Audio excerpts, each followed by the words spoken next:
जय दत्तगुरु. जय दत्तगुरु. नाव सांगा सर. अनिल मुठाळ. पूर्ण नाव सांगा. अनिल निवृत्ती मुठाळ. ओके. कुठून आलात सर? राहणार लोहित. नाशिकच्या पुढे. हो. ओके. काय त्रास होता सर तुम्हाला? मानेचा, हाताचा, शिराचा, मणक्याचा प्रॉब्लेम आता सर्व क्लिअरिंग झाला. किती दिवसापासून त्रास होता? आज 3 वर्षापासून. 3 वर्षापासून. हो. दवाखाने काय केले त्याला सर? हो. दवाखाने काय केले ते म्हणल्याच्या आधी? MRI केला होता, एक्सरा काढला होता, सोनोग्राफी गोळ्या घातल्या. तीव्र वेदना होत्या. आता हो. किती सेटिंग आहे तुमची? हो, प्रोसेट. कितीव्यांदा आले आता तुम्ही ट्रीटमेंटला? दुसऱ्यांदा आले. हो. तर पहिल्या सेटिंगला किती फरक पडला सर तुम्हाला? 80%. एका सेटिंग मध्ये 80%. हो.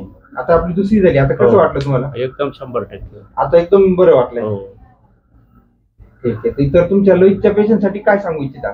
सर्वांना मी आतापर्यंत 25 जणांना सांगितलं, पुष्कळ आराम मिळाला. सर्वांनी तिथं जाऊन नाशिककरांसाठी काय संदेश सोडता? चांगला मेसेज आहे माझा. रिझल्ट छान आहे. रिजल्ट छान आहे. तुम्ही दुसऱ्यांदा आलीत ना सर? हो. तुमचं नाव सांगा. रामदास गायकवाड. ओके. काय त्रास होता तुम्हाला? कमराचा प्रॉब्लेम होता. ओके. आता तुमची पण दुसरी आहेत ना? दुसरं. जोडीदार आहेत तुम्ही ना? हो, जोडीदार. तुम्हाला किती बरं वाटलं सर? तो 100% बरं वाटलं यावेळेस. तुम्हाला पण 100% हो, यावेळेस बरं वाटलं. बरोबर. पहिल्या सेटिंगला किती टक्के वाटलं होतं? पहिल्या 50% वाटलं होतं मला. आता यावेळेस एकदम क्लिअर वाटू राहिलं. बरं वाटलं आता. बरोबर. ठीक आहे. थँक्यू. हो. दत्ताश्रम, वाहनाचा संपर्क. थँक्यू.